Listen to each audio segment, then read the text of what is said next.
Agenda yenu ni Ruto. Tuko na agenda ni ipi? Tuko na agenda kubwa sana. Tuko na agenda kubwa sana ya kurekebisha uchumi wa Kenya. Lakini ndio hii uchumi turekebishe, lazima Ruto aondoke kwanza, kwa sababu ndio ameharibu. Unasikia? Tuko na agenda kubwa sana ya kulainisha mambo ya matibabu. Lakini ndio tulainishe matibabu, lazima Ruto aondoke kwa sababu ndio ameharibu. Tuko na agenda ya kuregesha heshima ya payslip. Wale watu wafanyikazi public sector na private sector wamefilisika kwa sababu huyu rais ameingilia payslip, amechukua pesa yote.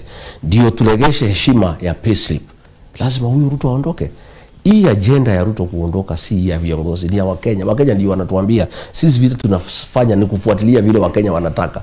Hiyo mabadiliko yote inatakana ifanyike Kenya. Ndio Kenya yetu irudi pahali ilikuwa. Turekebishe nchi yetu. Turudege maneno ya masomo. As we speak, watoto wa university wako nyumbani. Mwenye kulete policies ambaye imefanya watoto wasome ni William Ruto. Akiwemo tutarekebisha namna gani? Kwa hivyo agenda ni mbili. Agenda ya kurekebisha Kenya. Lakini ndio turekebishe Kenya, lazima Ruto kwanza aondoke. Kwa hivyo hiyo ndio agenda number 1. Hata ukienda kwa mkutano iko na first agenda 1 2 3 4 5. Hii yake is number 1 because agenda number 1 ni Ruto aende nyumbani. Asipoenda hizi agenda zingine zote haziwezi fanya kazi, kwa sababu ataendelea kuharibu Kenya, ataendelea kupora Kenya, ufisadi utaendelea, ataendelea kuwa kwa kampeni juu ya gari kila siku na sana kudanganya wa Kenya, kwa sababu utawala wa Rais William Ruto ni wa udanganyifu.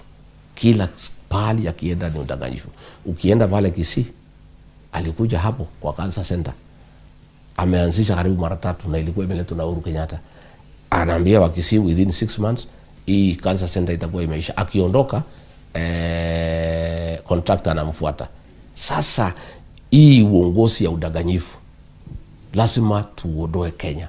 Na njia ya kuondoa uongozi wa udanganyifu Kenya ni kumtoa Rais William Ruto. Kwa hivyo asilalamike ati ya kwamba iko agenda ya kumtoa. Agenda hiyo si ya viongozi, ni ya watu ya Kenya. Na kama yeye angekuwa na watu wazuri wa kumshawishi na kumwambia ukweli, hawa watu ya intelligence ambao hamwambiangi ukweli, wangemwambia hii maneno ya Ruto must go, si ya Rigathi Gachagua, si ya Kalonzo, si ya Matiang'i, si ya Wamalwa.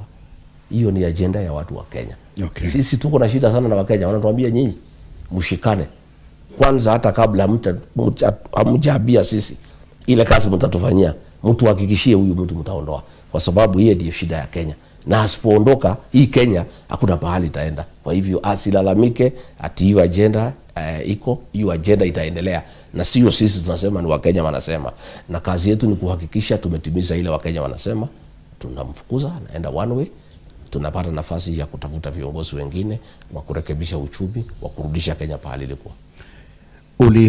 Ulishiriki katika kuundwa kwa hii serikali?